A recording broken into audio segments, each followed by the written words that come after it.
economy, particularly new economy real estate, is the real estate that is powering the 21st century. These are very specific, highly specified, mission-critical assets that enable the technology that's transforming society. Specifically, in terms of property types, it is logistics real estate to fulfillment of e-commerce, it's data centers, it's communications towers, primarily antennas, but also some of the fiber and other assets associated with that. It's also life science or biotechnology assets, specifically the laboratories in which the science is done and new therapies are created. And then it's also a focus on the technology markets, those cities and submarkets within a country that are have the highest concentrations of either computer technology, medical technology, life science technology. Because what we find is that on average, those markets, such as the San Francisco, Shibuya area of Tokyo, Geneva, Switzerland, the Golden Triangle in London, Boston, Massachusetts, tend to outgrow their national average by more than 2 times. And more to the point, they actually have 3 times the national average job growth in those markets.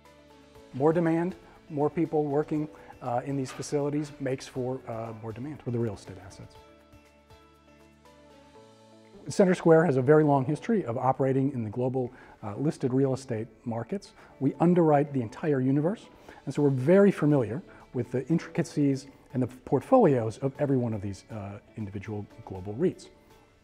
In addition to breaking up the universe into those categories I mentioned earlier, we can focus in a company where it may have, I almost kind of think of it as dual passport, where they have assets of perhaps both property types, or maybe they have some life science assets but not an entirety of life science assets.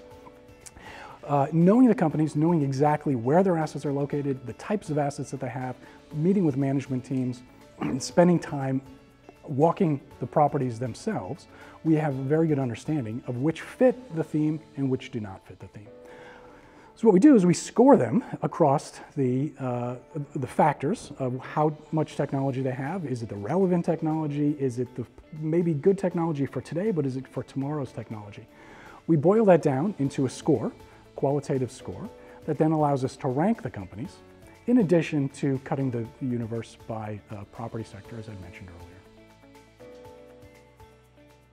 Well, genuinely, I'm excited about all of these areas because there's an enormous secular demand trends that are pushing huge demand. When you think about the real estate market, it can be very complicated. But at the end of the day, what's important to find is a sector that has good fundamental demand, growing, and then has a constraint on supply. And then ideally that you're getting it at very good value. All 3 of those factors are present today in the new economy real estate space. But if you had to force me to pick just one, I would say data centers today probably offer the most opportunity in that. When you think about how much data we're all using in our lives, on average, according to a survey done very recently, we each, every second of every day, generate 1.6 megabytes of data. Over a year, that's 54 terabytes of data per person on Earth. In the internet, nothing goes away, nothing's deleted, and we just accumulate this mountain of data. That data needs to go somewhere, it needs to be housed somewhere. And so there's enormous growth in just even the simple storage of data in data centers. But when you think about these transformational technologies, most recently something like ChatGPT, in terms of the way that data centers are organized and the way that that product functions, there's going to be a further, I believe, exponential growth in the consumption of global data. Global data consumption has been growing at 30% per year for the last 15 years, and is expected to grow at least at that rate over the next 5 years.